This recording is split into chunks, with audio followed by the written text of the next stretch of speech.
ঠিক আছে, করছে পাঠ।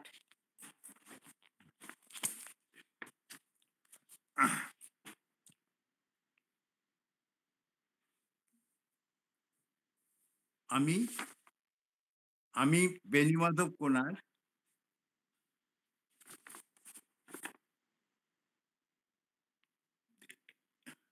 শ্রীম অর্থাৎ মাস্টারমশাইকে আমার সশ্রদ্ধ প্রণাম জানিয়ে শ্রীরামকৃষ্ণ ভক্তমালিকা হতে পাঠ করছি। 1912 খ্রিস্টাব্দে দুর্গাপূজার পরে তিনি শ্রী শ্রী মাতা ঠাকুরানীর সহিত কাশীধামে যান এবং তথায় প্রিয় দিবস যাপনান্তে প্রায় 1 বৎসর তীর্থভ্রমণাদি করেন। এই অবকাশে তিনি মাসাধিক কাল কঙ্খল সেবাশ্রম হইতে কিয়দ্দূরে একটি কুটিয়ায় থাকিয়া তপস্যা করেন। তখন স্বামী তুরীয়ানন্দ কঙ্খল সেবাশ্রমে ছিলেন। তাহার সহিত ভ্রমণ ও আলোচনাদি করিয়া মাস্টার মহাশয় খুব আনন্দিত হইতেন। ইহার পরে তিনি বৃন্দাবন যাইয়া ঝুলন দর্শন করেন এবং রাসধারীদের অভিনীত কৃষ্ণসুদামার পালা দেখিয়া আহ্লাদিত হন। প্রকাশ্যে এই সকল সাধনা ছাড়াও অনাড়ম্বর যোগী মাস্টার মশাইয়ের তপনিষ্ঠা বিভিন্ন প্রচ্ছন্ন ধারায় প্রবাহিত হইত। ঋষিদের ভাব আপনাতে আরোপ করিবার জন্য তিনি কখনো হব্যিসান্ন ভোজন বা পণ্য কুটিরে বাস করিতেন, কখনো বা বক্ষমূলে একাকী উপবিষ্ট থাকিতেন, আর বিশাল আকাশ, গগনচুম্বী পর্বত, অপার সমুদ্র, সমুজ্জ্বল তারকামণ্ডলী, দিগন্ত প্রসারিত প্রান্তর, সুন্দর নিবিড় বনানী, সুকোমল সুগন্ধ পুষ্প ইত্যাদি সমস্তই তার চিত্তে ঐশ্বরীয় চিন্তা সঞ্জীবিত করিয়া তাহাকে মুহুর্মুহু ঋষিদের তপভূমিতে লইয়া যাইত। সুযোগ পাইলেই তাহার অন্তর্নিহিত সাধনাভিলাষ উদ্দীপিত হইত। এইরূপ 1923 খ্রিস্টাব্দে মিহিজামে পাকা বাড়ি থাকা সত্ত্বেও তিনি 9 মাস পণ্য কুটিরে বাস করিয়াছিলেন এবং 1925 শেষে পুরীতে 4 মাস নির্জন অবস্থানপূর্বক সাধনা করেছিলেন। তাহার মন ছিল উচ্চস্বরে বাঁধা, প্রভাত সূর্য দেখিলেই দিব্য ভাব গ্রহণে সদা উন্মুখ মাস্টার মশাইয়ের মুখে গায়ত্রী মন্ত্র উচ্চারিত হতো। ফলত সর্বদা প্রাচীনের চিন্তাধারায়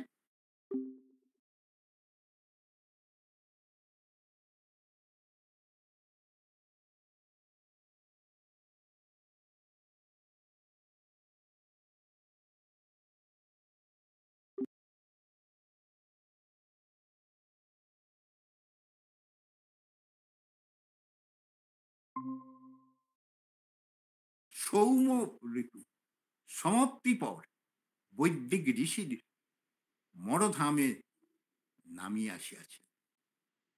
বৃহদাকুল উপনিষদে গার্গীর দ্বিতীয় বারের প্রশ্নের তিনি উচ্ছ্বসিত প্রশংসা করতেন।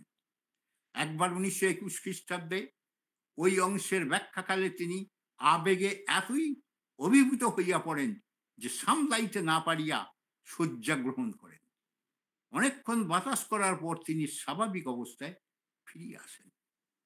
গৃহে থাকিলেও তার সাধুচিত অশেষ সদ্গুণার রাশি সহজেই দৃষ্টি আকর্ষণ করত। প্রাতে, স্নানান্তে, মধ্যাহ্নে ও সন্ধ্যায় তিনি প্রতিদিন নিয়মিতভাবে ধ্যানে বসতেন। সর্বদা এই চিন্তা মনে জাগিয়া রাখিতেন যে সংসার অসার এবং সমস্ত বস্তুর উপরই মৃত্যুর করাল ছায়া বর্তমান। আর বলতেন, মৃত্যু চিন্তা থাকলে কখনো বেতালে পা পড়ে না বা কোনো জিনিসে আসক্তি থাকে না। সংসারের প্রয়োজনও তিনি কাহাকেও রূঢ় কথা বলতে পারতেন না। অন্যায় দেখিলে বলতেন, যার যেরকম স্বভাব ঈশ্বর দিয়েছেন, সে তাই করছে। মানুষের আর দোষ কি? সবিষয়ে তিনি ছিলেন স্বাবলম্বী, নিকটে ভৃত্য থাকলেও তাহার সেবা গ্রহণে পরাণমুখ হইতেন। এমনকি ৭৮ বছর বয়সে আয়ুশূলে হস্ত নিদারুণ ব্যথিত হইলেও যন্ত্রণা উপশমের জন্য সহস্রে পুটুলি গরম করিয়া সেঁক দিতেন। আবার এত সদ্গুণের আধার হইয়াও প্রশংসা শ্রবণে উত্তক্ত স্বরে বলতেন মিউচুয়াল অ্যাডমিনিস্ট্রেশন, অর্থাৎ পারস্পরিক প্রশংসা। রেখে দাও নিরাভিরাম মাস্টারমশাই আমি, আমার উচ্চারণ করতে পারতেন না, তাই বহু বচন প্রয়োগ করতেন বা গৌণভাবে কথা কহিতেন। তাহার বাড়ির প্রচলিত নাম ছিল ঠাকুর বাড়ি। তিনি কখনো কখনো ভবানীপুরের গদাধর আশ্রমে থাকিতেন। একবার ঐরূপ দীর্ঘকাল অবস্থানের সময় কার্যোপলক্ষে উত্তর কলকাতার স্বপ্রতিষ্ঠিত বিদ্যালয় হইতে যাইতে হইলে বলিয়া যাইতেন, আমি এখানে খাবো না, এক ভক্তের বাড়ি যাচ্ছি। ভক্ত আর কেহ নয়, তিনি স্বয়ং।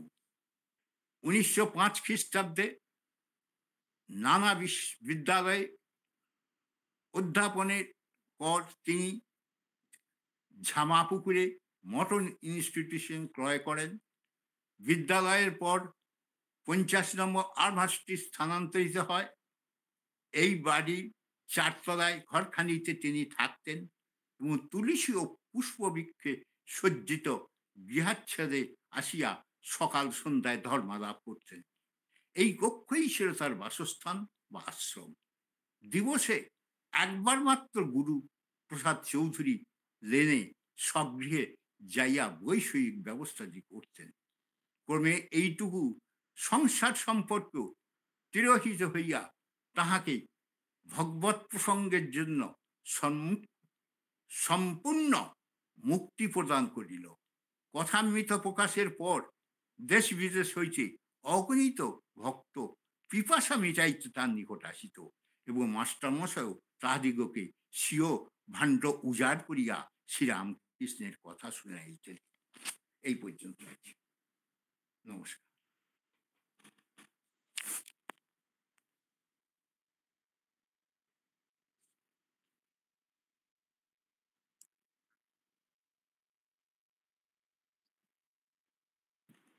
হ্যাঁ, শোনাচ্ছি।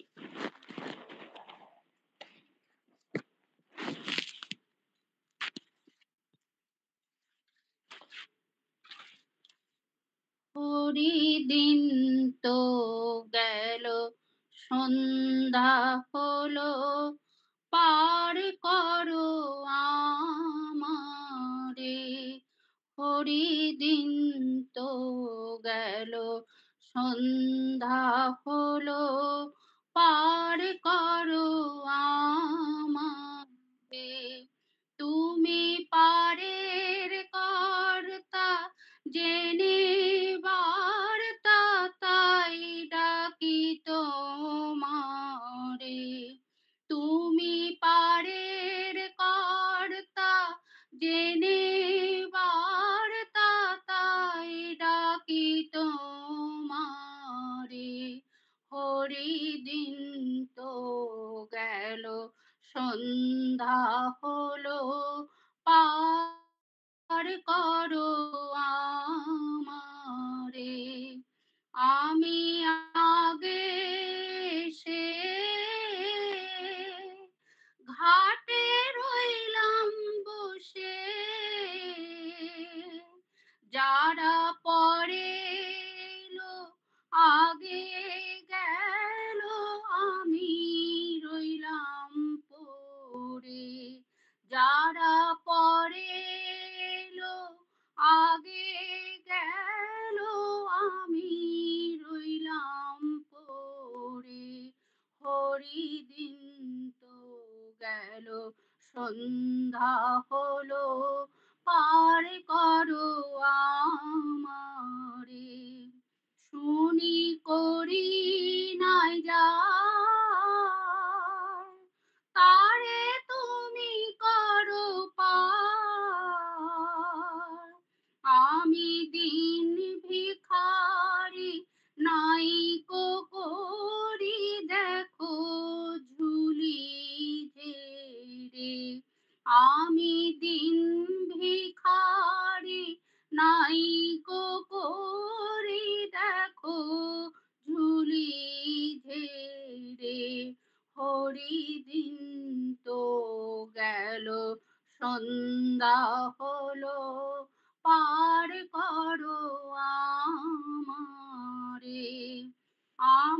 পারের সম্বল, তোমার নামটি কেবল আমার পারের সম্বল, তোমার নামটি কেবল কাঙাল ফিকির চা কেঁদে আকুল পাথারে সাতারে হরিদিন তো গেল সন্ধ্যা হলো পার করো আমারে, হরিদিন তো গেল সন্ধ্যা হলো পার করো আমারে। নমস্কার।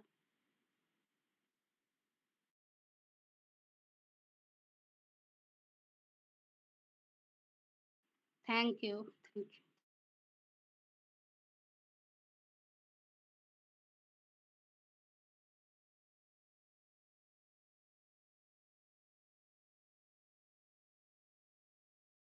Madam mute.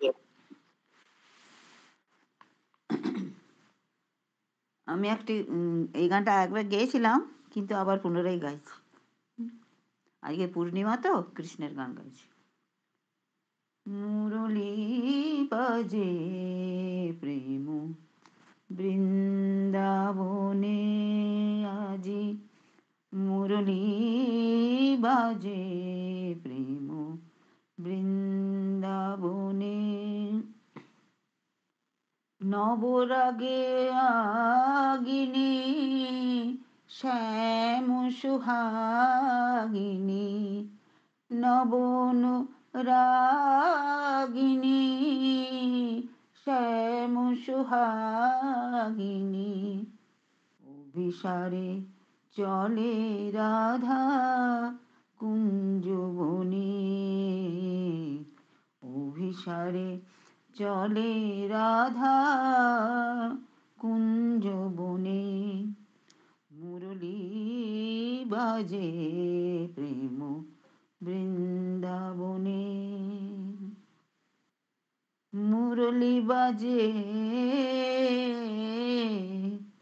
মুরলী বাজে, মুরলী বাজে প্রেম বৃন্দাবনে, কোকিলা কুহু কুহু গাহে তরু শাখে, কোকিলা কুহু কুহু গাহে তরু শাখে, মিলনে চলে রাধা মুখ শশী ঢাকে, কোকিলা কুহু কুহু ও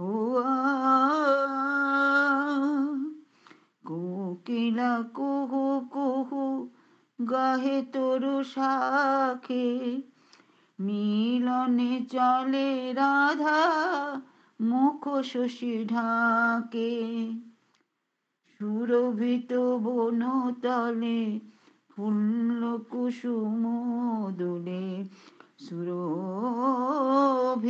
বনতলে ফুল্ল কুসুম দলে, মোহিত কুল মধু গুঞ্জরণে, মোহিত কুল গুঞ্জরণে, মুরলী বাজে প্রেম বৃন্দাবনে।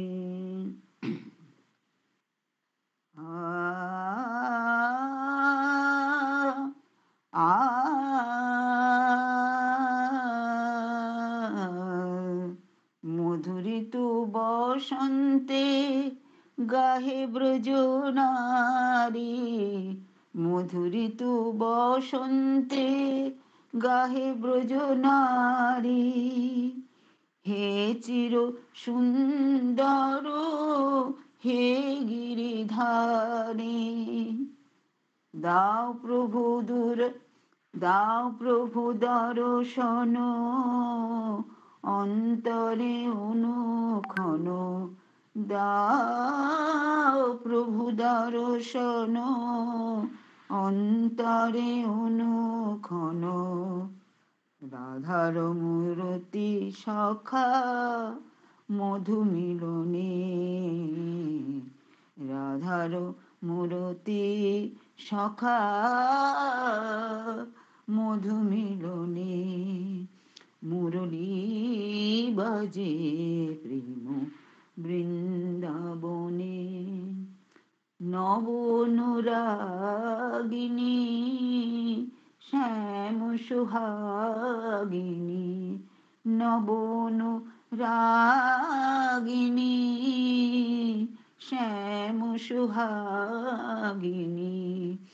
অভিসারে চলে রাধা কুঞ্জ বনে, অভিসারে চলে রাধা কুঞ্জ বনে। নমস্কার।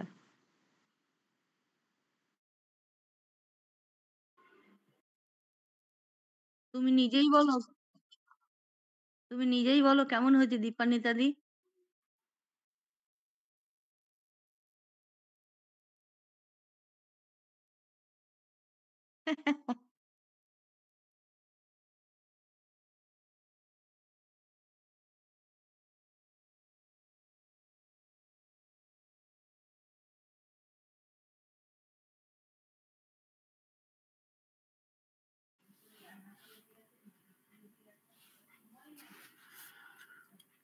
জগত জননী জগত ধাত্রী, যোগ জননী যোগেশ্বরী।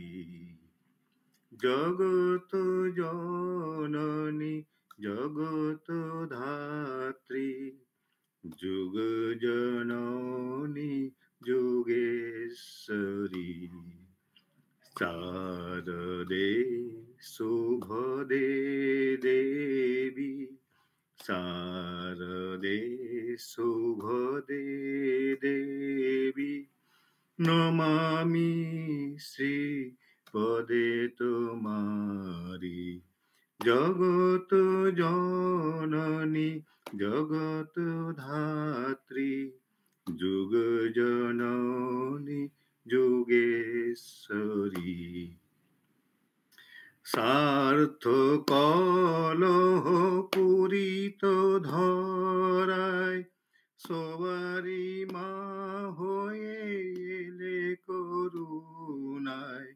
স্বার্থ কলহ পূরিত ধরায়, সবারি মা হয়ে এলে করুণায়।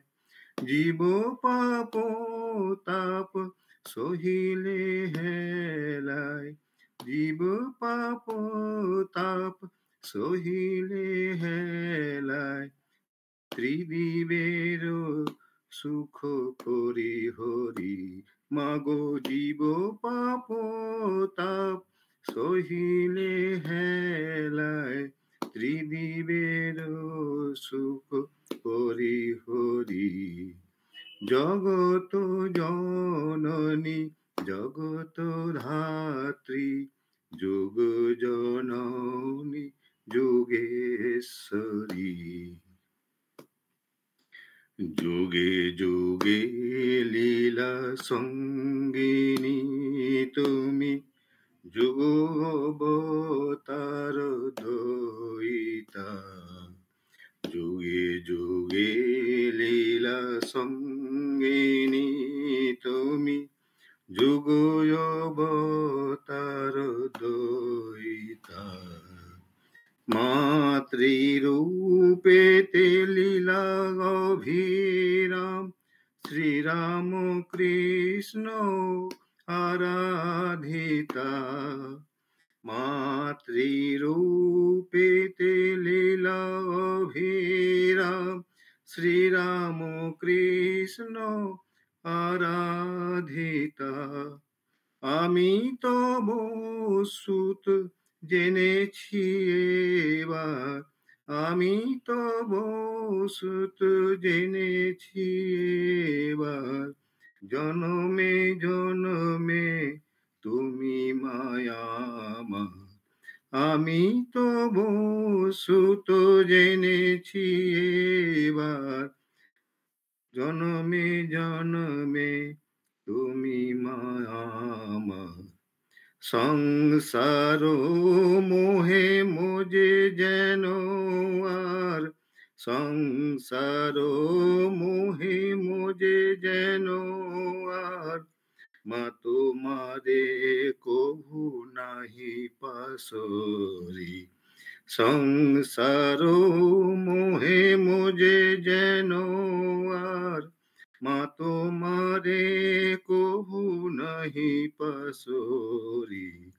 জগত জননী জগত ধাত্রী, যুগ জননী যুগেশ্বরী। শারদে শুভদে দেবী, নমামি শ্রী পদে তোমারি। জগত জননী জগত ধাত্রী, যুগ জননী যোগেশ্বরী। যুগ জননী যোগেশ্বরী, যুগ জননী যোগেশ্বরী। নমস্কার।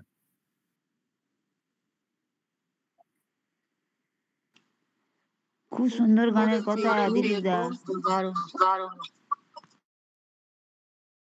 ফিনিশিংটা খুব সুন্দর হলো, এই যে টানটা দারুণ লাগলো। একদম।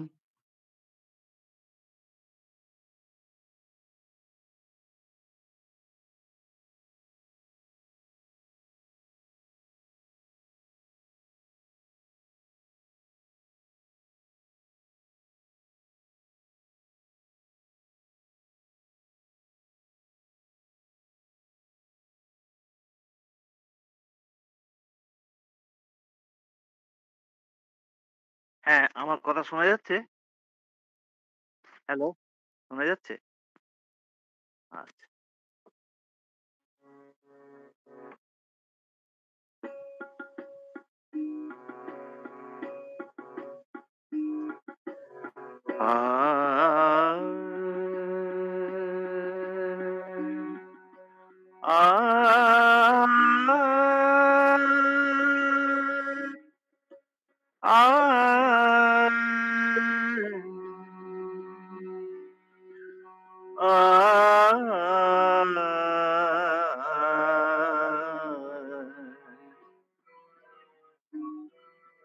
যদি প্রাণে এত ভালোবাসা দিলে হরি,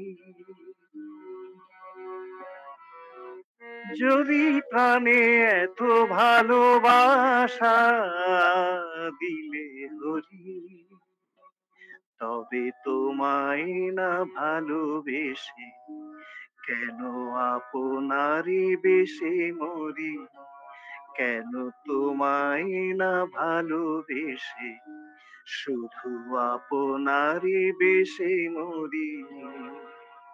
যদি প্রাণে এত ভালোবাসা দিলে হরি,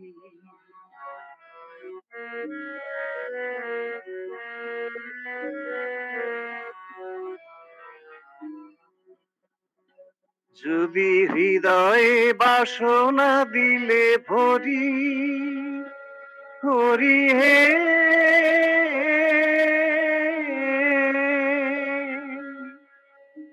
প্রভু হে, যদি হৃদয়ে বাসনা দিলে ভরি, তবে তোমার লোভিব এই বাসনা না করি, কেন তুচ্ছ যত বাসনায় বৃথা কাল হরি যদি প্রাণে এত ভালোবাসা দিলে হরি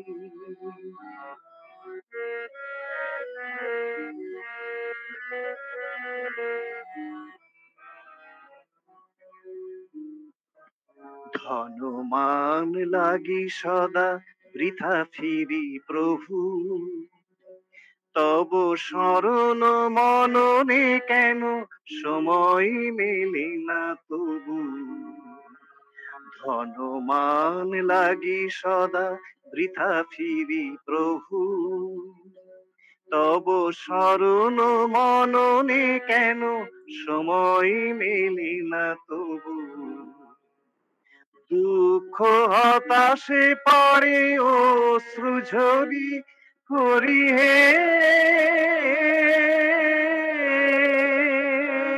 প্রভু হে দুঃখ হতাশে পড়ে অশ্রু ঝরি তবু তোমার শরণ লয়ে ওগো দুঃখ হারি কেন অশ্রু ধোয়া হৃদয়েতে তোমারে না বুড়ি যদি প্রাণে এত ভালোবাসা দিলে হরি তবে তোমায় না ভালোবেসে কেন আপনারই বেশে মরি কেন তোমায় না ভালোবেসে শুধু আপনারই বেশে মরি যদি প্রাণে এত ভালোবাসা দিলে হরি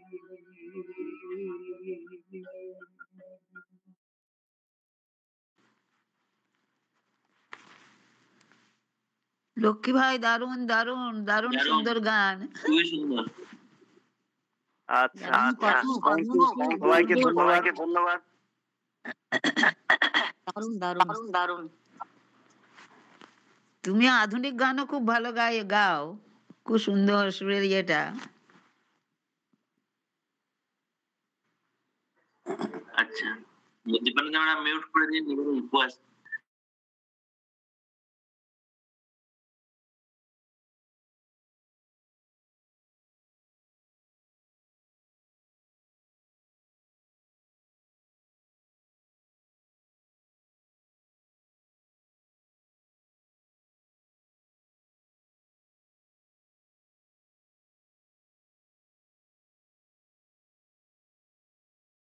আমি করবো তাহলে।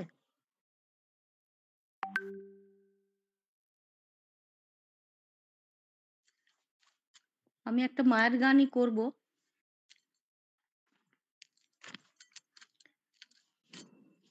মায়ের গান শুরু করার আগে আমি দুই একটা মায়ের কথা বলে তারপরে গানটা করব, মাঝখানে আবার একটু করব। জয় মা। ভালোবাসায় সবকিছু হয়, জোর করে কায়দায় ফেলে কাউকে দিয়ে কিছু করানো যায় না। শ্রী শ্রী মা।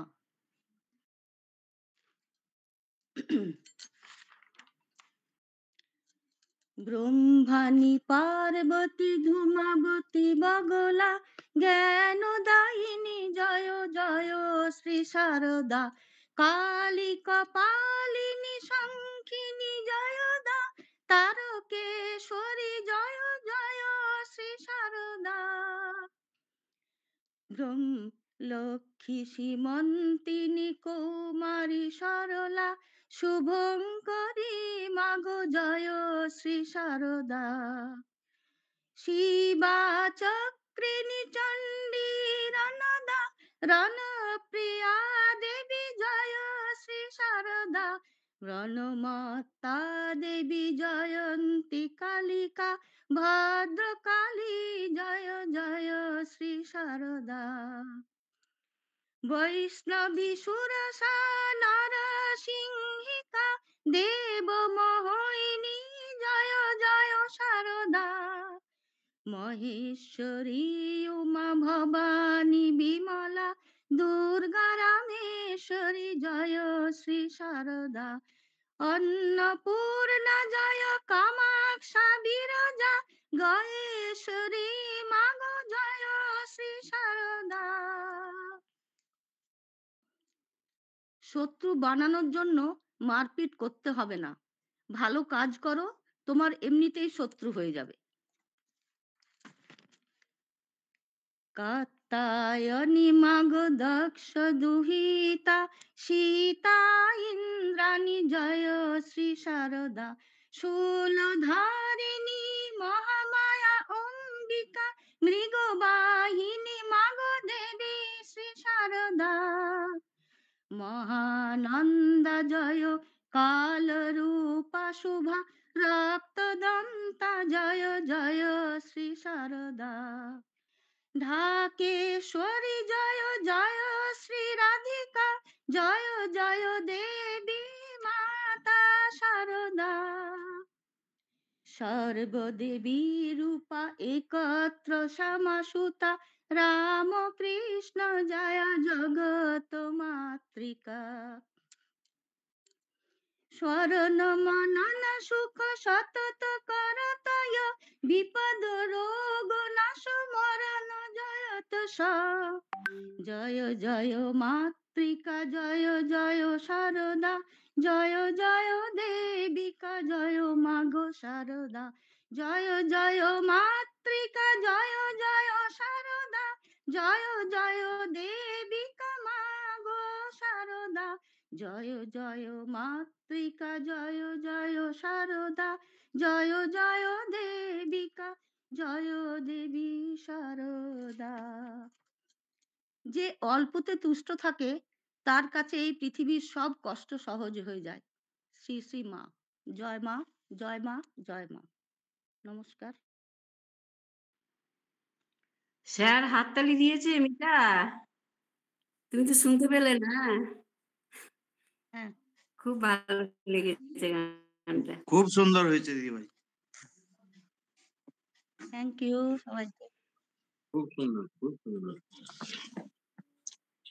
লক্ষ্মী স্যারকে বলছি আমি গীতার ধ্যানের প্রথম শ্লোকটা বলবো একটু।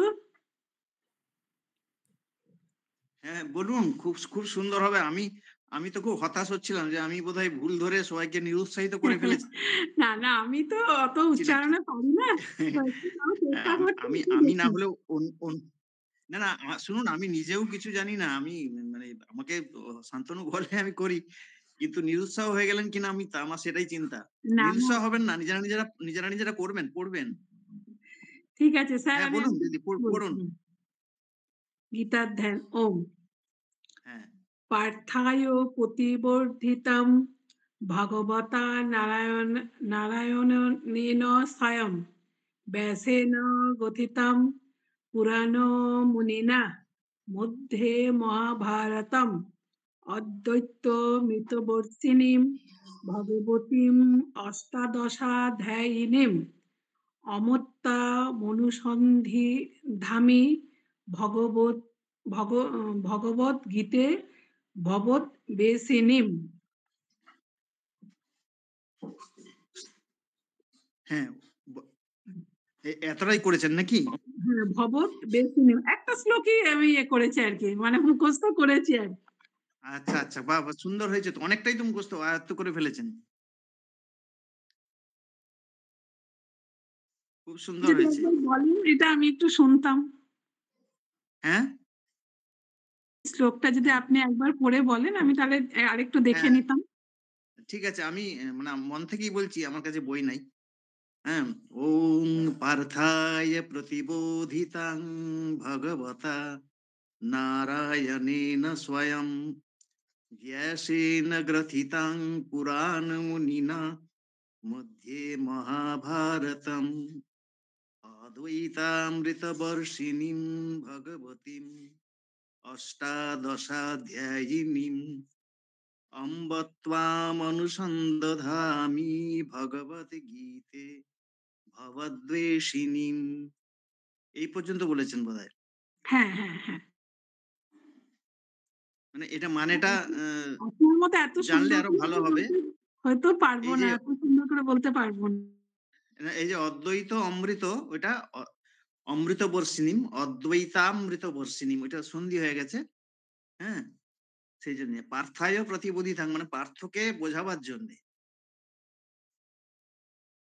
ঠিক আছে, খুব সুন্দর সুন্দর। মানে আপনি যে এতটা মুখস্থ করেছেন সেটাই আমার শুনে ভালো লাগছে, খুব সুন্দর। অমৃত বর্ষিণীম, অমৃত বর্ষিণীম, অমৃত বর্ষিণীম, হ্যাঁ অমৃত বর্ষিণীম, হ্যাঁ, অমৃত বর্ষিণীম, বর্ষিণীম। ম ম 19 কটা ম উচ্চারণ করব। অমৃত, হ্যাঁ অমৃত, অমৃত, হ্যাঁ অমৃত মিত বর্ষিণীম, না অমৃত বর্ষিণীম, অদ্বৈতামৃত বর্ষিণীম।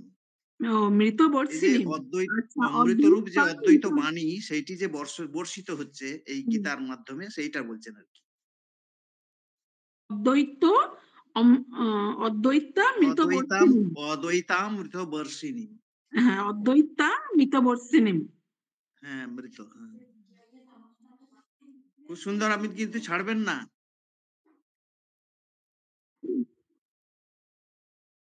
খুব সুন্দর হয়েছে। বাসুদেব সুতম দেব ওইটা একটু ইয়ে করেছে, একটু বলবো? বলুন বলুন বলুন। বাসুদেবম সুতম দেবম কংস চানুরমর্দনম দেবকী পরমানন্দ কৃষ্ণ বন্দে জগদ্গুরুম। বাহ, খুব সুন্দর। আচ্ছা একটু বলে নি, ওইটা বসুদেব আর বাসুদেব দুটো কথা হচ্ছে। বসুদেব হচ্ছে বাসুদেবের মানে কৃষ্ণের বাবা, তাহলে বসুদেবের পুত্র বলে ওনাকে বাসুদেব বলা হয়। তাহলে বসুদেব যখন বলছি তখন কৃষ্ণের বাবা, আর বাসুদেব যখন বলছি তখন কৃষ্ণ। তাই বসুদেব সুতং দেব, এবং বাসুদেবও নয়, বাসুদেবের ছেলে হলে তো কৃষ্ণের ছেলে হয়ে গেল, সেসব প্রদ্যুম্ন শাম্ব এইসব চলে আসবে তখন। বসুদেব, বসুদেব, বসুদেব। এখন বটা ওরকম সংস্কৃতিতে আমরা একটু আ ঘেঁষা করি আর কি, কিন্তু তার মানে বা নয়। বসুদেব সুতং দেবং। ঠিক আছে স্যার, হ্যাঁ ঠিক আছে। কংস চাণূরমর্দনম, মানে বসুদেবের বসুদেব সুতং দেব, এই দেবতা যিনি বসুদেবের পুত্র, হ্যাঁ কংস এবং চাণূরকে যিনি মর্দন অর্থাৎ মানে দমন করেছিলেন আর কি, তার কথা বলা হচ্ছে। কংস চাণূর মর্দম দেবকী পরমানন্দ, দেবকীর পরমানন্দ যিনি ছিলেন সেই কৃষ্ণকে আমি কৃষ্ণং বন্দে জগৎগুরু, সেই জগৎগুরু কৃষ্ণকে আমি বন্দনা করছি। এইটি আর কি মন্ত্র। এটা গীতা ধ্যানেরই একটি শ্লোক, কিন্তু গীতা পুরো ধ্যানটা অনেকগুলো শ্লোক আছে বলে এখন এইটাই রেওয়াজ হয়েছে, বা আমাদের রামকৃষ্ণ মিশনেও এইভাবেই করা, শুধু ওই ওই ওই একটি শ্লোক দিয়ে শুরু করা হয় আর কি। ওটা 5 নাম্বার মন্ত্র আছে। হ্যাঁ হ্যাঁ, পুরোটা পুরো ধ্যানটা করতে গেলে তো অনেক সময় চলে যাবে, সেই জন্য সংক্ষিপ্ত করে নেওয়া হয়েছে, ওইটি বলে মানে পাঠ শুরু করা হয় আর কি।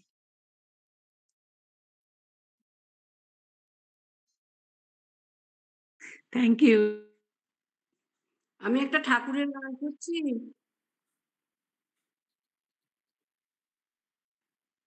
এই গীতা বই আমার কাছে 12 বছর আগের থেকে আছে, কিন্তু আমি কখনো সেরকম ভাবে খুলে দেখিনি।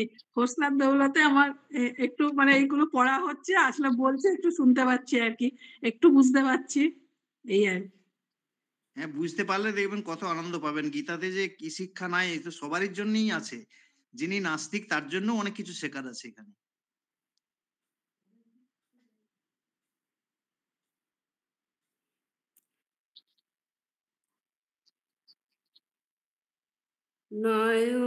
নয়নাভিরাম মোর নয়নাভিরাম, এসো রাম কৃষ্ণ মোর নয়নাভিরাম, এসো যশোদা দুলাল তুমি রঘুপতি রাম। নয়নাভিরাম মোর নয়নাভিরাম,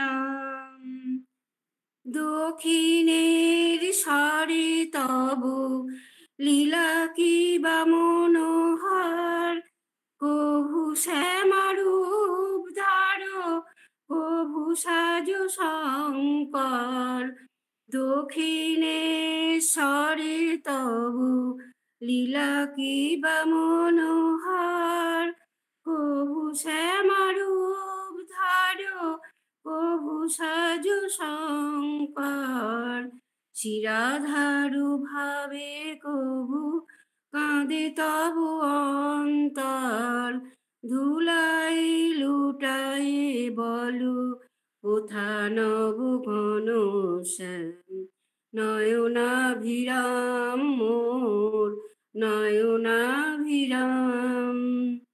পঞ্চবটির মূলে জাহ্নবী কিনারায়, যেচে প্রেম বিলাইতে ডাকরে আয় আয়। পঞ্চবটির মূলে জাহ্নবী কিনারায়, যেচে প্রেম বিলাইতে ডাকরে আয় আয়।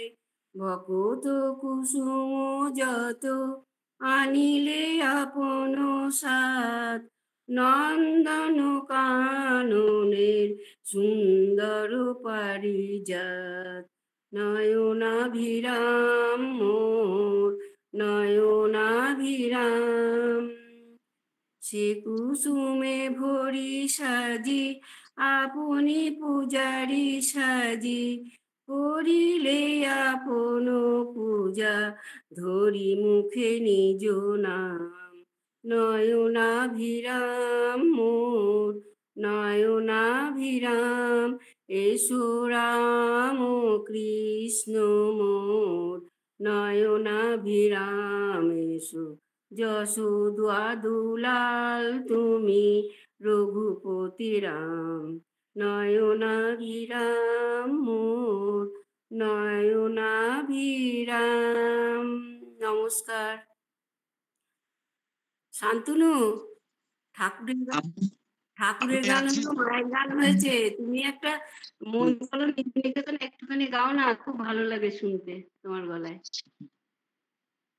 ও আচ্ছা আচ্ছা, একটু তাহলে দাদাই তো স্যার, স্যারই তো গাইতে পারতেন এই গানটা। না ঠিক আছে, আপনি তো 4 লাইন গাইলেও ভালো লাগবে।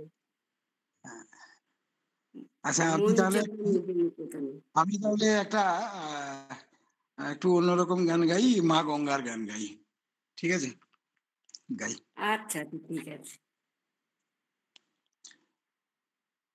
পতিত উদ্ধারিণী গঙ্গে, ও গো মা পতিত উদ্ধারিণী গঙ্গে, শ্যাম বিটপি ঘন তট বিপ্লবিনী, শ্যাম বিটপি ঘন তট বিপ্লবিনী, ধূসর পূর্ণ তরঙ্গে মা পতিত উদ্ধারিণী গঙ্গে, ও গো মা পতিত উদ্ধারিণী গঙ্গে।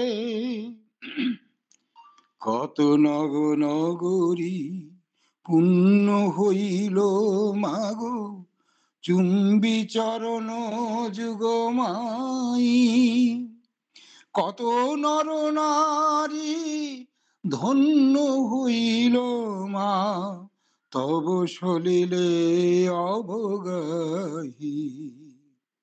বহিছ জননী ভারত বর্ষে, কত শত যুগ যুগ বাহি মা, বহিছ জননী ভারত বর্ষে, কত শত যুগ যুগ বাহি। করিসু শ্যামল শূন্য মরুতল, করিসু শ্যামল শূন্য মরুতল, ধূসর উন্নত রঙ্গে মা পতিত উদ্ধারিণী গঙ্গে।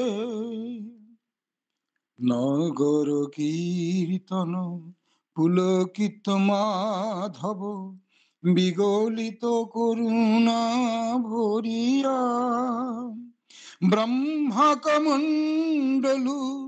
উচ্ছলি ধূর্যটি জটিল জটা পর ঝরিয়া অম্বর হইতে সমশত ধারা জ্যোতি প্রপাত তিমিরে মা অম্বর হইতে সমশত ধারা জ্যোতি প্রপাত তিমিরে নামি ধরা ও হিমাচল মূলে নামি ধরা ও হিমাচল মূলে কল কল্লোলিনী গঙ্গে মা পতিত উদ্ধারিণী গঙ্গে পরিহরি ভব সুখ দুঃখ যখন মা সায়িত অন্তিম শয়ানে বরিশ শ্রবণে তব জল কলরব বরিশ অমৃত মম অঙ্গে পরিহরি ভব সুখ দুঃখ যখন মা সায়িত অন্তিম শয়ানে বরিশ শ্রবণে তব জল কলরব বরিশ শান্তি মম নয়নী বরিশ শান্তি মম শঙ্কিত প্রাণে বরিশ অমৃত মম অঙ্গে মা বরিশ শান্তি মম শঙ্কিত প্রাণে বরিশ অমৃত মম অঙ্গে হে ভাগীরথী জাহ্নবী সুরধ্বনি হে ভাগীরথী জাহ্নবী সুরধ্বনি কল কল্লোলিনী গঙ্গে মা পতিত উদ্ধারিণী গঙ্গে ও গো মা পতিত উদ্ধারিণী গঙ্গে শ্যাম বিটপি ঘন তট বিপ্লাবিনী শ্যাম বিটপি ঘন তট বিপ্লাবিনী ধূসর তুণ্য তরঙ্গে মা পতিত উদ্ধারিণী গঙ্গে ও গো মা পতিত উদ্ধারিণী গঙ্গে মা পতিত উদ্ধারিণী গঙ্গে জয় মা। দারুণ দারুণ, অপূর্ব। ধন্যবাদ। আমি আসলে একটু রিহার্সেলে ছিলাম, এই ফিরলাম আর কি, তারপরে কি হচ্ছিল যাক।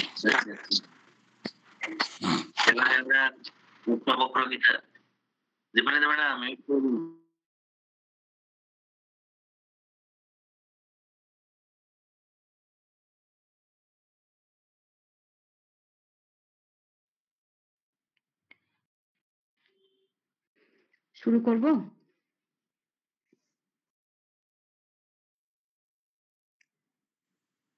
নমস্কার, জয় গুরুদেব।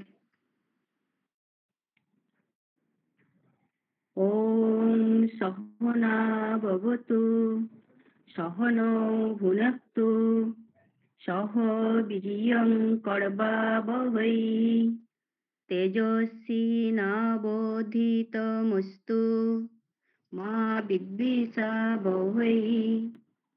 ওম শান্তি শান্তি শান্তিঃ। গুরুর্ব্রহ্মা গুরুর্বিষ্ণু গুরুর্দেবো মহেশ্বরঃ গুরুরেব পরম ব্রহ্ম তস্मै শ্রী গুরবে নমঃ। ব্যক্তিয়াম येन চরাচরম তৎপদম দর্শিতম येन তস্मै শ্রী গুরবে নমঃ। তস্मै শ্রী গুরবে নমঃ।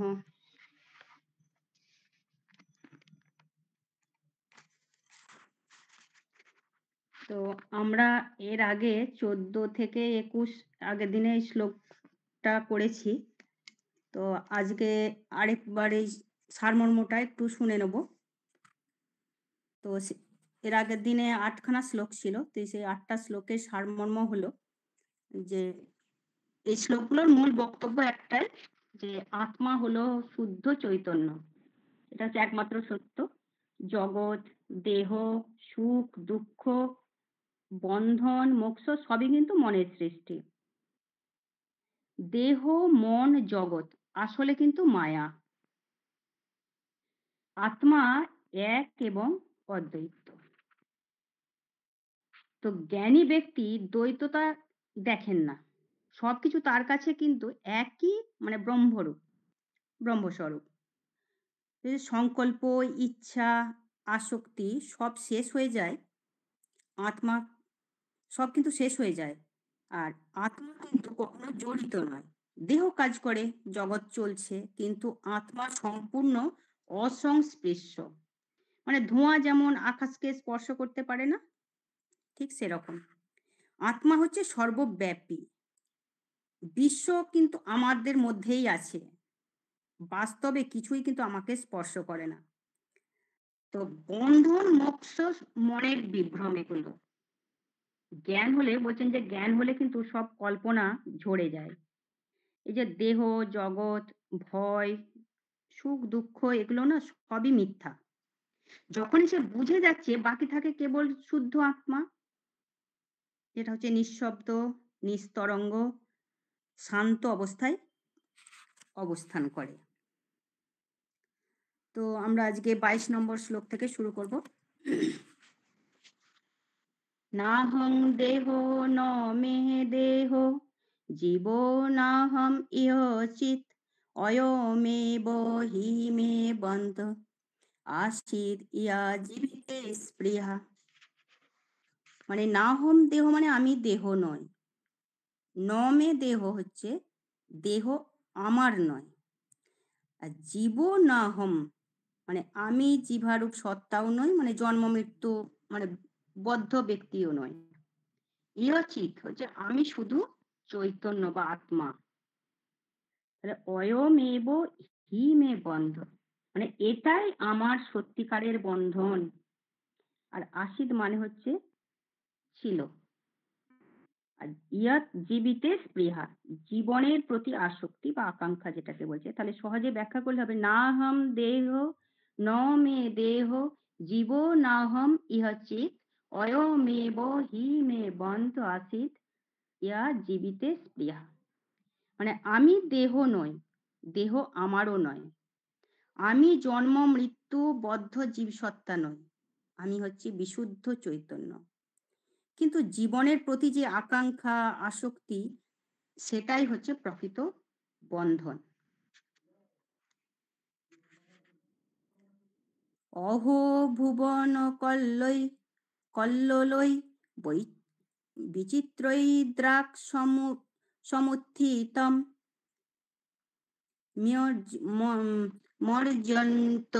মর্জন অন্ত মহাম বোধৌ চিত্তবাতে সমুদ্যতে। মানে ভুবন কল্লোলই মানে হচ্ছে পৃথিবীর মানে সংসারের ঢেউ আর কি, বলছেন উথাল পাথাল, মানে সংসারের ঢেউ জগতের যে উথাল পাথালটা।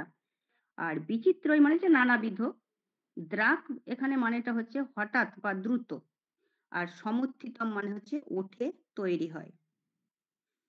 তো এখানে ময়ন্ত ময়ন অন্ত মহাম্বোধ ধৌ, মানে এখানে হচ্ছে অনন্ত মহা, মই মানে আমি যেটাকে বলছে, তো মহা অম্বোধ মানে অসীম মহাসাগরে, মানে আত্মার অসীম সত্তায়, চিত্তবাতে মানে বলছেন যে চিত্তের বাতাসে।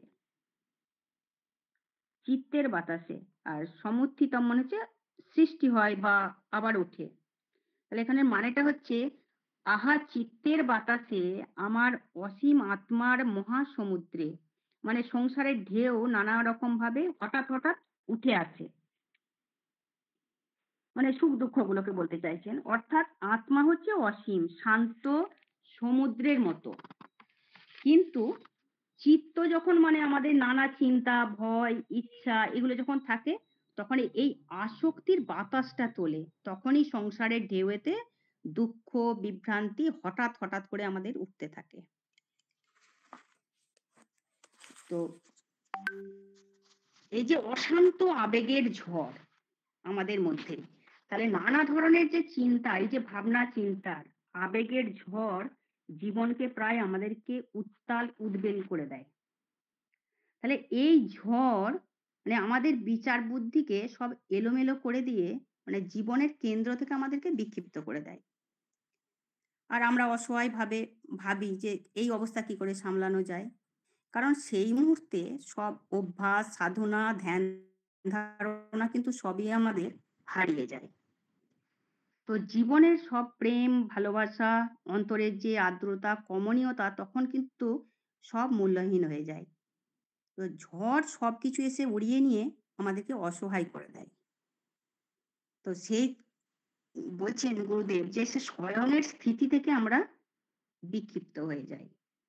যেমন একটা এর আগে বহুদিন আগে একটা গল্প শুনেছিলাম যে দুই বন্ধু সবসময় পাশাপাশি থাকে। তো একজন আরেকজনকে মানে খুব সান্ত্বনা দেয়, মানে সবসময় হেল্প করে, সবসময় পাশে থাকে। বন্ধু মানে একদম বন্ধু যাকে বলে। তো এইভাবে থাকতে থাকতে একজনের হঠাৎ মানে বাবা মারা যায়, খবর এলো। তো সে খুবই কান্নাকাটি করছে, তো এসে খুবই সান্ত্বনা দিচ্ছে যে এরকম হয়, বিভিন্ন রকম ভাবে তাকে সান্ত্বনা দিয়ে তাকে শান্ত করলো। তো আবার যেমন তেমনই চলতে থাকলো। তো কিছুদিন পরে এই বন্ধুটিরও খবর এলো বাবার মারা গেছে। তো সে তখন এত কান্নাকাটি করছে, তখন ওকে বোঝানোর চেষ্টা করছে, ও কিছুতেই মানে বুঝতে চাইছে না। তো তখন বলছে যে আমাকে তো তুই অত বড় বড় কথা বললি, অত বোঝালি, তাহলে তুই কেন এরকম করছিস, তুই কেন এখন শান্ত হতে পারছিস না? তখন এই বন্ধুটা বলছে ওটা তো তোর বাবা ছিল, আর এখন যেটা মারা গেছে ইনি তো আমার বাবা। তো সেই আমরা যত যাই পড়ি না কেন, ঠিক যখন নিজের বিপদগুলো আসে আমরা তখন ওইভাবেই সবকিছুকে জলাঞ্জলি দিয়ে বিস্মিত হয়ে যায়। তো সেটাই বলছেন যে আমরা সে বিক্ষিপ্ত হয়ে যাই, আর যখন সেই ঝড় থেমে যাবার পর সবকিছু শান্ত হয়ে গেলে ঝড়ের স্মৃতি আমাদেরকে আরো বিব্রত করে তোলে। বলছে তাহলে তখন কি করব, আমরা চোখ বুজে ধ্যান করব? হ্যাঁ, কিন্তু ধ্যান কি করে করব? তখন তো মনের মধ্যে হাজার ওই চিন্তার ঢেউতে উথাল পাথাল চলছে। তো ভেতরে বাইরে তো দগ্ধ হচ্ছি। তো তখন সেই যে ভেতরের আগুন সেটাকে কিভাবে নেভাবো? মানে যতই নেভানোর চেষ্টা করি না কেন সেটা কিন্তু বেড়েই যায় ততই তীব্রতা। তো আমরা এই ঝড়ের দাপটে, তো জীবনে তো এরকম কতবার ঝড় উঠেছে, তারা কত ঘন ঘন আসে, হ্যাঁ আবার চলে যায়, কিন্তু এই ঝড়ের প্রকোপ থাকে না, বা অনেক দেরি করে যখন আসে দুটো ঝড়, মানে বলছেন যে দুটো ঝড় যখন আসে তার মাঝখানের জায়গাটাতে একটু ভাবতে বলছেন। দুটো ঝড়ের অন্তরালে অবকাশটুকুতে স্থির থাকতে বলছেন, মানে স্বাভাবিক থাক, তখন তো আমরা স্বাভাবিক থাকি তো, তাহলে স্বাভাবিকভাবে শান্ত থাকি, তাই নয় কি? সেটাই বলছেন যে একবার ওই অস্থিরতার ভাব আর ওই চঞ্চলতার সময়টাকে স্মরণ করে দেখব, তখন মানে স্নায়ুর উত্তেজনার সময়টা কি হয়, যখন আমরা ওই অস্থিরতার কথাটা ভাবি তখন মানে আমাদের স্নায়ুর এমনই উত্তেজনা হয়ে যায়, শ্বাস ভারী হয়ে যায়, ভাবতে থাকলে শরীরের একটা অসহ্য অনুভূতি হয়, আর তখন ওই মনের গতিবিধিটাকে সম্পর্কে সজাগ থাকতে পারি না। তো ওই ঠান্ডা অবস্থায় তখন সজাগ থাকতে বলছেন, মানে তাহলে দুটো আবেগের যে ঝড়, ওই মধ্যেকার অবস্থার মধ্যেই তুমি তোমার স্বয়ংকে তখন এক লহমার জন্য হলেও তো অনুভব করতে পারি। তো সেটাই বলছেন। তো জীবনটা হলো আমাদের সমুদ্রের মতো, ঢেউয়ের পর ঢেউ উঠছে, আছড়ে পড়ছে, হ্যাঁ, একটার উপর একটা করছে। তো কি করব তখন? তখন যখন আমাদের যখন ওইভাবে আসে তখন তো আমরা বড় বড় শ্বাস নিই, ছাড়ি, হ্যাঁ, তাই তো? কিন্তু কোনো কাজে মানে মানে তখন আমরা দীর্ঘশ্বাস নিই, হ্যাঁ, তাই তো তখন তো আর কোনো কিছুই তো যে কেউ উপদেশ দিক না কেন, তখন আর কিছু কাজে আসে না। কারণ মন তখন ঝড়ের কবলে পড়ে উত্তাল হয়ে গেছে, তখন আর সে কোনো কাজ করবে না। এটাই তো সারা বিশ্বের মূল সমস্যা, আর কোনো সমস্যা নেই, এটাই সমস্যা। তো তো এই যে হাজার একটা কারণ থাকতে পারে এই সমস্যার পিছনে, কিন্তু মূল প্রশ্ন হলো তাহলে এই ঝড়ের প্রকোপটাকে আমরা কিভাবে এড়িয়ে চলা যায়? তো তাহলে প্রথমে যেটা আমাদের করতে হবে, এই ঝড় থেমে গেলে তাকে একটা সময় দিতে হবে। তো এই যে ওই জন্য সবাই বলে না যে একটু সময় দাও, একটু সময় দাও, সব আস্তে আস্তে ঠিক হয়ে যাবে। তো সেই ঝড় থেমে গেলে সে ব্যাপারে একটা সচেতনতা হয়ে যেতে বলছে, যে এটা ঘটা উচিত হয়নি, বা অনুতাপের কোনো কিছু কাজ করা হলো সেটা একটা অনুতাপ হয়। এটা তো আমাদের মনের ধর্ম, অনুতাপ করা। হ্যাঁ, কখন যে কোন চিন্তায় এসে তাকে উত্তাল করে দেবে সে কিন্তু নিজেও জানে না। আমাদের হয়তো মন শান্ত হয়ে আছে, যখন মন শান্ত হয়েছে হঠাৎ করে দেখা যায় কেউ এমনভাবে কথা বলল যে অশান্তি এসে গেল মনের মধ্যে। তো এই যে যখন বলছেন যে যখন মন শান্ত হয়ে যায় বা স্থির হয়ে যায়, মানে সেই সময় এক আন্তরিক একটা সংবেদনশীল যে একটা সূক্ষ্ম অনুভব, সেটা হচ্ছে গভীরে যে একটা স্বয়ংয়ের অনুভূতি কিন্তু আমরা পেয়ে যাই। একটা প্রশান্তিতে আমাদের মনটা ভরে ওঠে। জীবনে তো এরকম অভিজ্ঞতা তো আমাদের হয়েইছে, প্রত্যেকেরই আছে। তো ঝড়ের সময়কার সব চিন্তা ভাবনা, দিশাহীনতা, উদ্বেগ, ভয়, এই যে স্নায়বিক উত্তেজনা, সব কিন্তু এই সময়টা শিথিল হয়ে যায়। তো একই ধরনের ঝড় তো বারবার আসে না, বা সম্ভবও নয়। একটা আসে, চলে যায়, আবার আরেকটা আসে, সেটাও চলে যায়। মানে ঝড়ের পরে মন কিন্তু ধীরে ধীরে শান্ত হয়ে যায়। ওই জন্য বলছেন এটাই হচ্ছে মনের ধর্ম, আর এটাই হলো প্রেম। তো যেন ঘুম থেকে জেগে উঠে রাজা জনক বিস্ময়ে বলছেন, ওহো, আমি এতদিন তো এই অস্থিরতা চঞ্চলতাকে বারবার বাধা দেবার চেষ্টা করেছি, কিন্তু আজ বুঝতে পারছি একে জিতে দেওয়াই ভালো। এটা তো মনেরই একটা ধর্ম। এখন উনি বুঝতে পেরেছেন। তো কালের স্রোতে তো ঢেউ উঠবে, ঝড় আসবে, থাকবে, আবার কালের সমুদ্রেই বিলীন হয়ে যাবে। তাহলে যা কিছু বিক্ষেপ, উত্থাল পাতাল সবই কিন্তু অপর। আমার অন্তরের গভীরে কিন্তু এর কোনো ছাপ পড়ে না, এগুলো সবই ওপরে। মনের সেই চূড়ান্ত যে আলোড়ন, মানে ধীরে ধীরে যখন নিরসন হয়ে যায় সব, মানে সেগুলো মানে স্তিমিত হয়ে যাবে তার কারণগুলোর সাথেই। তাহলে আর তখনই আমাদের দৃষ্টিটা ফিরে আসবে স্বয়ংয়ের দিকে। তো সাধনা ধ্যানের উদ্দেশ্যও হচ্ছে তাই। এখানে বলছেন যে আশ্রমের অর্থ কি?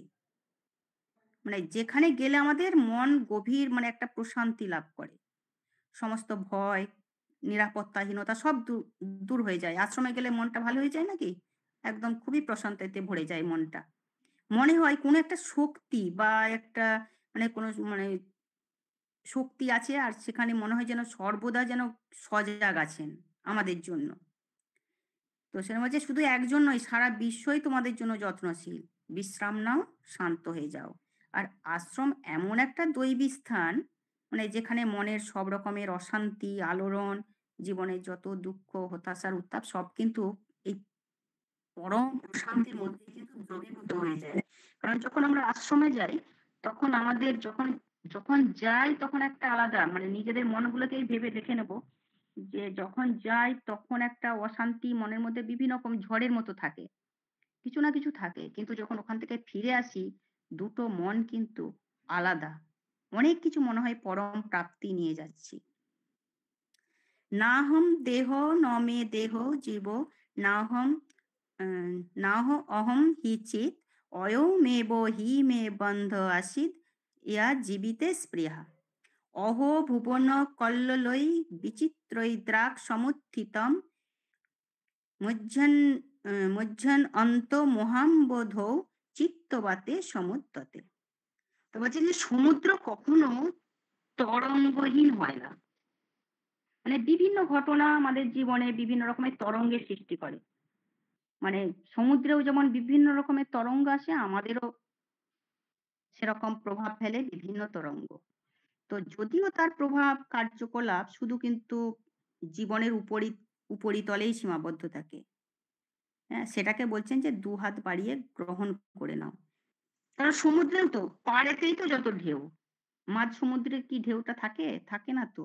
সেই জন্য ওই জীবনেও তাই আমাদের উপরিতলেতেই আমাদের সব এগুলো সব আসে, ভেতরে কিন্তু হ্যাঁ যিনি বসে আছেন সেখানে কিন্তু কোনো ঢেউ থাকে না, সেটাই বলছেন। তো ওই জন্য বলছে যা কিছু আসছে তাকে দুহাত বাড়িয়ে গ্রহণ করে নাও। হ্যাঁ, বলছে যে তাকে গ্রহণ করা অসম্ভব মনে করো, তাহলে তো সে ভাবনা তো আরো, যদি বলি যে না আমি পারবো না, গ্রহণ করতে পারবো না, সেটা কিন্তু আরো দীর্ঘস্থায়ী হয়ে যাবে। যা আসছে আসুক, তাহলে দুহাত বাড়িয়ে অপেক্ষায় আছি সব স্বাগত জানানোর জন্য। যে আসতে চাই আসবে। তো তাহলে আমার ওই ব্যাপ্তিকে আরো প্রসারিত করে দিতে বলছেন। সেই জন্য বলছেন যে একেই বলে ক্রুসিফিকেশনের মানে উত্তরণের একটা যাত্রা। ক্রুসিফিকেশন মানে হচ্ছে যে শুধু যিশুকে ক্রুশিফিত করা কিন্তু, তার মানে সমস্ত জীবনের এখানে মানেটা আরো ব্যাপার আছে যে জীবনের সমস্ত ঘটনাটাকে, তা যদি সে যন্ত্রণাদায়কও হয় তবু কিন্তু তাকে একটা প্রশান্তির সঙ্গে গ্রহণ করো। যদিও সেটা বেদনাদায়ক, কিন্তু এই অটল বিশ্বাসে স্থির থাকাটা, এই যে যন্ত্রণা, এই বেদনা, মানে বলতে চাইছি এইগুলো আমাকে ধ্বংস করতে পারবে না, আমি অমর। যীশু খ্রিস্ট তো সেটাই প্রমাণ করেছিলেন। যা কিছু বিক্ষোভ, ঝড় সবই আমার মধ্যে সৃষ্টি হয়ে আবার আমার মধ্যেই মিলিয়ে যাচ্ছে, তাহলে তাদের যেই ওঠা পড়া সবই কিন্তু আমার শক্তিতেই হচ্ছে। তাহলে তারা আমায় কিভাবে ধ্বংস করবে? থাক না, তারা একটা বিশাল দৃষ্টিকোণ থেকে একটা হচ্ছে জীবনকে দেখা। তো এই যে ছোটখাটো সব তুচ্ছ ঘটনা থেকে না আমরা সবসময় পালাতে চাই।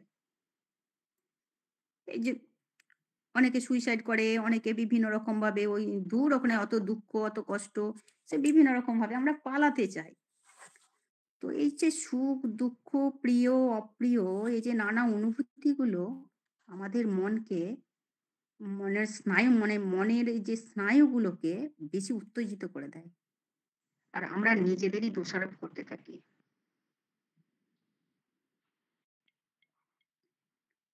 মজ্জন অন্ত মোহাম্বোধ চিত্তবাতে প্রসাম্মতি ও ভাগ্যাজীব বনিজ জগৎপত বিনশ্বর। মানে মই মানে হচ্ছে না আমার মধ্যে, অনন্ত মহা অম্বধ মানে হচ্ছে অসীম মহাসমুদ্রে। তো চিত্তবাতে মানে হচ্ছে মনে ওঠা যে বাতাস, মানে মনের হাওয়ায়। আর প্রসাম্মতি হচ্ছে শান্ত হয়ে যায় বা প্রশমিত হয়। আর অভাগ্যা জীব হচ্ছে দুর্ভাগা জীব। দুর্ভাগা জীব মানে বলতে যাচ্ছে দেহ মন অহংকে, যে আমি ভাবা ব্যক্তি, যে আমরা যেটাকে ভাবি আর কি, তো আমরা তো দুর্ভাগাই জীব। তো যাই হোক, বণিজ মানে হচ্ছে বণিক বা ব্যবসায়ী, সংসারে লেনদেন করতে থাকা ব্যক্তি। আর জগৎপত হচ্ছে সংসার জাহাজ, হ্যাঁ জগৎপত। আর বিনশ্বর হচ্ছে নশ্বর, ক্ষণস্থায়ী। তো এখানে ব্যাখ্যাটা হচ্ছে আমার অন্তরের যে মানে অসীম যে আত্মা, অসীম যে আত্মা সমুদ্র, আমার অন্তরে যে অসীম আত্মা সমুদ্রে মনের বাতাস যদি প্রশমিত হলে সমস্ত ঢেউ কিন্তু থেমে যায়। কিন্তু দুর্ভাগা যে জীব, মানে যেটা আমরা আমি যাকে বলছি, মানে দেহ মন অহংকারকেই তো আমরা করি, তো সেই সংসারকে জাহাজ ভেবে ব্যবসা করে বেড়ায়। সে নশ্বর, ক্ষণস্থায়ী জগতের সঙ্গেই সে ডুবে যায়। সে আসলে অসীম আত্মাকে ভুলে গিয়ে নশ্বর জগতের সঙ্গে ডুবে যায়। তাহলে এই যে ঝড় আমার মধ্যেই ওঠে, আবার আমার মধ্যেই লীন হয়ে যায়। সমস্ত রহস্যের যে সমাধানের সূত্র যেন পেয়ে গেছেন রাজা জনক। বলছেন নিস্তরঙ্গ সমুদ্র যেমন নীল মনে হয়, তেমনি আমি ভাবতাম যে চিত্তের যে প্রশান্ত অবস্থাতেই একমাত্র স্বয়ংয়ের অনুভব সম্ভব। এখন কিন্তু সেই ভ্রান্তিটা আমার চলে গেছে। প্রবল তরঙ্গ বিক্ষোভের মধ্যেও কিন্তু সমুদ্র কিন্তু তার অস্তিত্ব হারায় না। সেটাই বলছেন যে সমুদ্র যে এই যে তরঙ্গ বিক্ষোভ হয় তাতে কি হারায় অস্তিত্ব? সে কিন্তু হারায় না। হুম, আমাদের এই যে দুঃখ কষ্ট এলে আমরা অস্তিত্বটা হারিয়ে ফেলি। সেটাই বলছে আমার যে ক্ষুদ্র আমিত্ব আর বৃহৎ আমির মধ্যে আমরা মানে লয়ীভূত হয়ে গেছে। মানে আমার প্রকৃত যা রূপ তাতেই সে স্থিত হয়ে গেছে আর কি। মানে জীবনে যতবার ঝড় এসেছে ততবারই সে ঝড় মানে আমাদের জীবন বোধকে মানে আরো প্রসারিত করে দিয়েছে। মানে এটা তো আমরা জানি যার যত ঝড় এসেছে সে কিন্তু তত শক্ত হয়েছে। সে যদি হাল ছেড়ে না দেয়, সেজন্য বলছে যে জীবনকে আরো প্রসারিত করে দিয়েছে, সমৃদ্ধ করে দিয়েছে। আর আমরা এমনি সাধারণত আমরা যদি খুব সুখে থাকি, আনন্দে থাকি, আমরা কিন্তু তখন আর ঠাকুরের পূজা আজাগুলো এগুলো ভেবে আমরা দেখতেও পারি। এগুলো আমরা কিন্তু খুব একটা অত মন দিয়ে করি না। যখনই দেখব বিপদগুলো আসছে সঙ্গে, সঙ্গে এই মানত করি কিংবা ঠাকুরের কাছে পুজো দিতে যাই, ছুটি তো। তখন আমাদেরকে অন্তর্মুখী করে দেয়। ওপরওয়ালাই অন্তর্মুখী করে দেয়। তো এরকম করে, করে শক্তিশালী করে দিয়েছে। ওইজন্য বলছেন যে জীবনের যে ক্ষুদ্রতাকে, তুচ্ছতাকে বিনাশ করে দিয়েছে।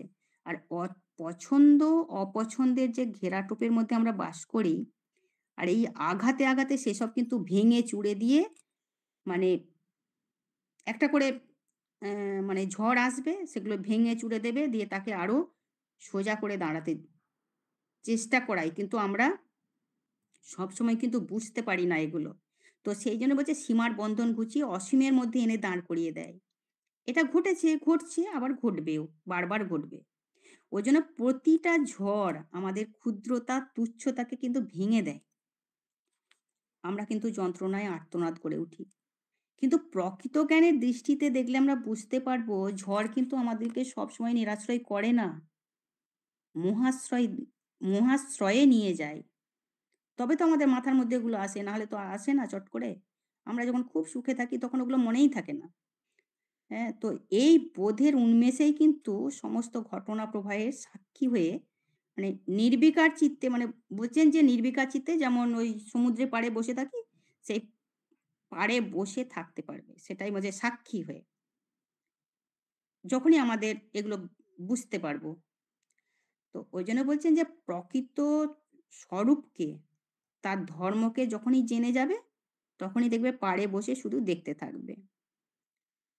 হ্যাঁ, ওই জন্য বলছেন যে গণ্ডিবদ্ধ কীটের জীবন তো তোমাদের নয়, তোমার ব্যাপ্তি বিশ্বময়। তুমি কেন এইভাবে জীবনটা কাটাবে? ওই জন্যই তো এত ধাক্কাগুলো বারে বারে বারে বারে আসে, তাকে মনে করানোর জন্য। তো সমুদ্রের ঝড়ে এক নাবিক সর্বশান্ত হয়ে গেছে যেন। তো সেই রাজা জনক যেন সেই ঝড়ের প্রতি কৃতজ্ঞতাতে, যে ঝড় এসেছিলেন বলেই তাই কৃতজ্ঞতায় উনি বলছেন বারবার যে নানা ভাবনা চিন্তার আবেগের ঝড় এই ক্ষুদ্রতাকে ধ্বংস করে দিয়ে তাকে জীবনের ওই স্বমহিমায় প্রতিষ্ঠিত করে দিয়েছে। ঝড়টা না এলে তো বুঝতে পারতেন না। তো জ্ঞানীর পরশে আর কি, জ্ঞানীর পরশে জ্ঞানের উন্মেষ এইভাবেই কিন্তু আমাদের জীবনে আশীর্বাদ হয়ে আসে। তো জ্ঞান হচ্ছে আমাদের পরিবেশ পরিস্থিতির ঊর্ধ্বে নিয়ে গিয়ে হ্যাঁ সত্যের যে অপরোক্ষ যে অনুভূতির ভূমিতে পৌঁছে দেয় জ্ঞান। তো ভেসে যাওয়া মানুষ যেমন খড়কুটোকে ধরে বাঁচতে চায়, ওই ঠিক লাইফ জ্যাকেটের মতো, তেমনি আমাদের জলের উপর ভাসিয়ে রাখে, ডুবতে দেয় না। তেমনই হচ্ছে জীবনের ওই উত্তাল ওই অশান্ত চিত্ত বিক্ষোভের মাঝেই একমাত্র কিন্তু জ্ঞানই তখন আমাদের বাঁচিয়ে রাখে ওই খড়কুটোর মতো। ওই খড়কুটোকে ধরে যেমন বাঁচতে চাই, জ্ঞানটাও ঠিক সেইভাবে আমাদেরকে বাঁচিয়ে রাখে। তো পৃথিবীর প্রত্যেক মানুষের জীবনেই কিন্তু সংকট আসে। হ্যাঁ, কেউ বলতে পারবে না যে আমার জীবনের সংকট। জীবন মানেই তো তাই, ওঠা পড়ার মধ্যেই তো যাবে। তো ব্যক্তিত্বের সংকট মানে এই অনিশ্চিত ভবিষ্যতের সংশয়, অস্তিত্বের সংকট মানে সময় পেরিয়ে যাচ্ছে, সব ঠিকঠাক হবে তো, সে আনন্দে থাকার জন্য যে মনের মতো মানুষকে পাবো, চারপাশে পাবো, তো এই যে সবসময় একটা দ্বিধা, দ্বন্দ্ব, সংশয়, আবার ঈর্ষা, ঘৃণা সব তো এসে বাসা বাঁধে। কিন্তু জ্ঞানের আশ্রয়ে যে আশ্রিত হয়ে আছে, সে কিন্তু জীবনের এই যে বৈচিত্র্যময়তার মধ্যে শুধু সাক্ষী হয়ে মানে সদানন্দে থাকতে পারে। তাহলে ক্ষুদ্র আমৃত্যুই মৃত্যু, অনন্তের কিন্তু মৃত্যু নেই। তাই সমস্ত মানে ধর্ম প্রচারকরাই দেখবেন মৃত্যুর আগেই মরার কথা বলছেন। তাহলে মজ্জন অন্ত মোহাম্বোধাবাশ্চর্যম জীব বিচয় উদ্যন্তি গ্রন্থি খেলন্তি প্রবিশন্তি স্বভাবতঃ। তার মানে বলছেন যে ৮ বা ১০,০০০ বছর আগে রাজা জনক সেই একই অভিব্যক্তির কথা মানে ব্যক্ত করছেন। তো বিস্ময়ে তিনি মানে বিস্ময়ে আবিষ্ট হয়ে স্বতঃস্ফূর্ত যে অভিব্যক্তি মজ্জান অন্ত মোহাম্বোধাবাশ্চর্য জীব বিচয়, মানে হচ্ছে নির্বিকার মহাসমুদ্রের মতো আমারই মধ্যে তরঙ্গের যে সমস্ত জীব সমূহ কখনো মানে শত্রুতা বশে বিচ্ছিন্ন, আবার কখনো বন্ধু বশে আলিঙ্গনে মানে খেলায় মত্ত হয়ে আছে, এবং অন্তিমে তার যে অধ্যাস রহিত হয়ে আমারই মধ্যে মানে তিরোহিত হয়ে যাচ্ছে। এ সবই হচ্ছে কিন্তু জীবনের ধর্ম অনুসারেই হচ্ছে। এই আমি, এই মহাজীবনই হচ্ছে নানা ব্যক্তি তাদের ব্যক্তিত্ব সহ মানে তাদের ওই যে জীবন বৈচিত্র্যের গতি প্রকৃতিতে প্রকাশিত হয়ে আবার ফের সমাহিত হয়ে যাচ্ছে তার উৎসে বা অব্যক্তে। তো উদ্যন্তি গ্রন্থি খেলন্তি, মানে জেগে উঠছে, কখনো বিরোধে মত্ত, আবার কখনো খেলায় তারপরে মিশে যায় উৎসে। একদম সমুদ্রকে নিয়ে সেইভাবে নিজেদের মধ্যে এটাকে তুলনা করা হয়েছে। তো প্রবিশন্তি স্বভাবত, এ সবই হচ্ছে জীবনের প্রকৃতি অনুসারে, ধর্মানুসারে। তো টিভিতে বসে আমরা যখন এটাখানে একটা বলছেন যে টিভিতে যখন আমরা বসে কুস্তির অনুষ্ঠান দেখি, তখন মনে হয় দুজনই কিন্তু আত্মাস্বরূপ। অনেক সময় নাটকে একাঙ্ক নাটকে অভিনয় হয়, ঠিক একজন মানে পরস্পর বিরোধী চরিত্রের ওই যে ভাবভঙ্গি বা কণ্ঠ পরিবর্তন করে অভিনয় করেন। তো সমুদ্রেও তাই একের পর এক ঢেউ উঠছে, একটার পর আরেকটা আছড়ে পড়ছে। হ্যাঁ, আবার কখনো মানে ছোট ছোট ঢেউ মিলে বড় ঢেউ তৈরি হচ্ছে। এ সবই কিন্তু সমুদ্রে মিশে যাচ্ছে। সেই জন্য বলছে নানা রূপে, নানা বৈচিত্র্যে তো এই প্রকাশ হচ্ছে, জীবের প্রকাশ হচ্ছে, বিচ্ছেদে মিলনে চলছে মানে জীবনের এই প্রবাহ। সবশেষে আবার কিন্তু সবাই আবার মিশে যাচ্ছে আমারই মধ্যে। তো সেই জন্য বলছেন যে এই জগৎ, এই জীবন পুরোপুরি বৈপরীত্যে ভরা, যেদিকেই তাকায় না কেন মানে বৈপরীত্য দেখতে পাবো। সূর্যের উত্তাপ, আবার একদিকে বরফের শৈত্য, সবখানেই আছে। আগুন জলকে বাষ্পীভূত করে, আবার জলই আগুনকে নির্বাপিত করে। আবার জল সবসময় নিচের দিকে বয়ে যায়, মাটির ওপর দিয়ে বয়ে যায়, আবার মাটি তার গতিরোধ করে দেয়। তো সম্পূর্ণ বিপরীতধর্মী সব, এগুলোই হচ্ছে তাদের স্বভাব বা ধর্ম। মানে জলকে যদি বলি নিচের দিকে না যেতে, হ্যাঁ, আগুনকে যদি বলি ওপরের দিকে না যেতে, তা কি সম্ভব? সম্ভব নয়। তাহলে এসব হলো জল আর আগুনের হচ্ছে স্বভাব বা ধর্ম। তাহলে শুদ্ধ চৈতন্যতে স্থির হলে বোঝা যায় মানে এই জগতে প্রাণের প্রবাহ হচ্ছে সমুদ্রে ভাসমান কোনো পদার্থের মতো, মানে সমুদ্রের ঢেউয়ের মতো। তাহলে যখনই মানুষ শুদ্ধ চৈতন্যতে স্থিত হবে, তখনই বুঝতে পারবে যে প্রাণের প্রবাহটা মানে সমুদ্রে ভাসমান কোনো পদার্থের মতো, মানে সমুদ্রের ঢেউয়ের মতো। তো বিস্ময়ে অভিভূত রাজা জনক মানে প্রশ্নহীন হয়ে গেছেন। প্রথমে তার তো একটাই প্রশ্ন ছিল যে সেইখানেই শেষ, মানে তার হৃদয় হচ্ছে অনাবিল, মানে তার যে শ্রদ্ধাবনত চিত্ত মানে তার শ্রবণকে মানে বাধাহীন করে রেখেছে। তো তাই সহজেই তিনি উপলব্ধি করছেন তার গুরুর বাণীর তরঙ্গকে, মানে বাক্য মন যার নাগাল না পেয়ে ফিরে আসে সেই পরম সত্যকে, ওই জন্য বলছেন এই দুই পংক্তির মধ্যে জগৎ আর জীবনের মধ্যে মানে এই যে লীলার যে সম্বন্ধটা সাবলীলভাবে ব্যক্ত করেছেন রাজা জনক। আপন আপন স্বভাবের বশবর্তী হয়েই সবাই কিন্তু খেলায় মত্ত, আবার সেই খেলা সাঙ্গ করে মিশে যাচ্ছে রূপের গভীরে মানে অরূপের মাঝে। উদ্যন্তি গ্নন্তি খেলন্তি প্রবিশন্তি স্বভাবত। সেটাই বলছেন, যখন ঝড় ওঠে তার সঙ্গে থাকো, ঝড় উঠলে তার সঙ্গে থাকো, তার সঙ্গে নিষ্কৃতি পাবার জন্য তুমি ব্যাকুল হইও না। হ্যাঁ, তো এটা একটা মানে দৈবী আশীর্বাদ। যেমন হচ্ছে গান গাইতে থাকলে বোঝা যায় কিছু একটা যেন ধীরে ধীরে থিতিয়ে যাচ্ছে, আস্তে আস্তে শান্ত হয়ে যাচ্ছি। এই শান্তি কিন্তু আমাকে নিয়ে যাবে আত্মবোধের উপলব্ধিতে মানে কাঙ্ক্ষিত ভূমিতে।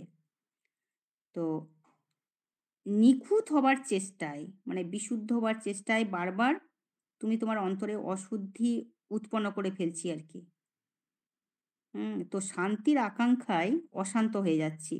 তো শান্তির পরিবেশ পরিস্থিতি খুঁজতে গিয়ে মানে আমরা বারবার ভেতরে বিক্ষোভের উৎপন্ন হয়ে যাচ্ছে।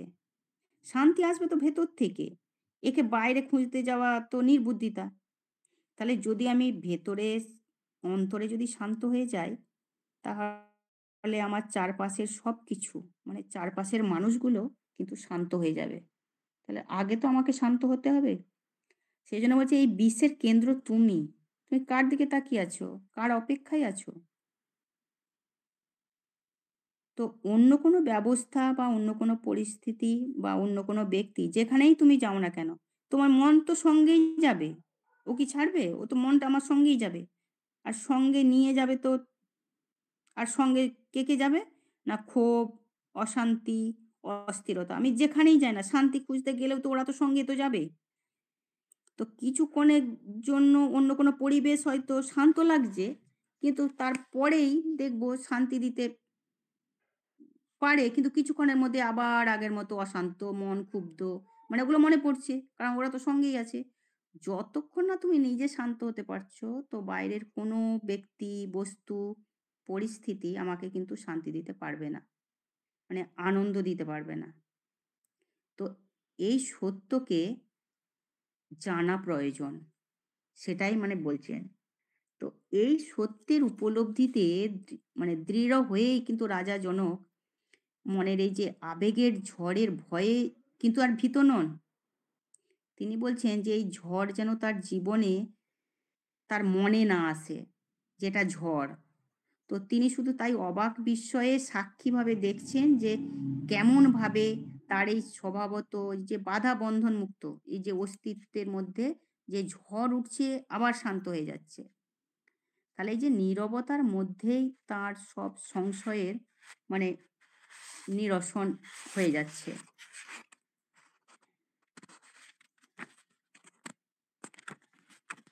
সেটাই তাই বলছেন। হরে কৃষ্ণ কৃষ্ণ কৃষ্ণ হরে হরে, হরে রাম রাম রাম হরে হরে। হরে ওম তৎসৎ। জয় গুরুদেব। আজ এখানেই শেষ।